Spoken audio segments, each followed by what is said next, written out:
Ciao, da Heavy Metal Eleven. Oggi analizziamo un disco che senza alcuna pretesa se non quella di intrattenere, lo fa bene col suo pesante e rabbioso mix di groove metal e deathcore.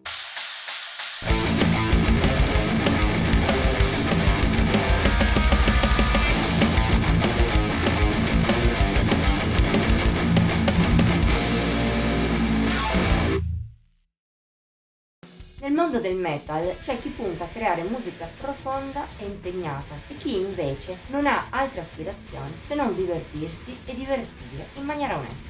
Se messa così può sembrare che la prima categoria sia in qualche modo superiore alla seconda, in realtà non è così. Per riuscire a produrre qualcosa di davvero significativo serve eccellere in tantissimi campi, cosa certo non alla portata di tutti, anzi.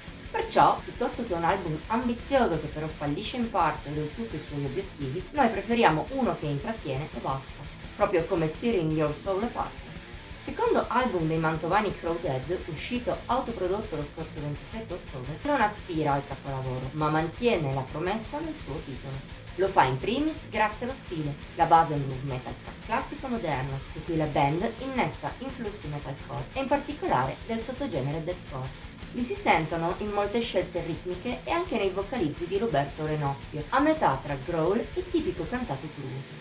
In più sono presenti alcune piccole influenze che vanno dal death metal vero e proprio allo sludge, passando per il thrash, e anche alcuni elementi particolari.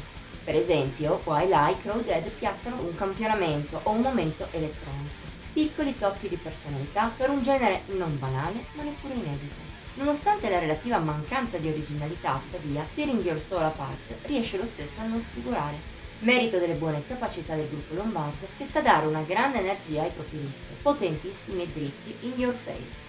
Merito di una registrazione forse non pulitissima, ma adatta alla situazione e soprattutto delle capacità di incidere dei Crowdead stessi, che piazzano almeno un guizzo o qualcosa di particolare in ogni canzone.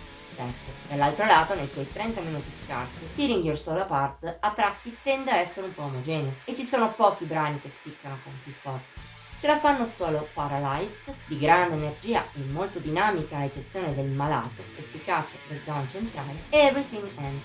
Quest'ultima si fa notare invece per l'alternare il classico suono del gruppo con momenti più espansi, con chitarre pulite quasi post-metal. Tuttavia, anche la gran parte degli altri brani si muovono su buoni livelli. Le uniche eccezioni sono The Poem of Lies, lenta e strisciante in una maniera anche valida, non fosse che dura meno di 90 secondi e sembra troncata sul più bello, invece che sviluppata a dovere, e poi la cover di Territory. Non è male di per sé, anzi è ben suonata, ma a parte qualche piccolo dettaglio non aggiunge nulla all'originale dei Sepultura, di cui non riesce neppure a replicare la cattiveria. Sommando pregi e difetti, come già accennato all'inizio, Tearing Your Soul Apart si rivela un lavoro non grandioso, ma di sicuro intrattenimento. Non rimarrà negli annali del metal, ma sa regalare una mezz'ora di potenza e cattiveria ben dosate, senza grosse ambizioni, se non di coinvolgere l'ascoltatore.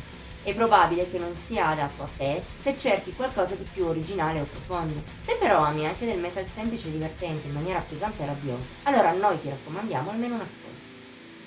Voto di Heavy Metal Eleven 77 su 100.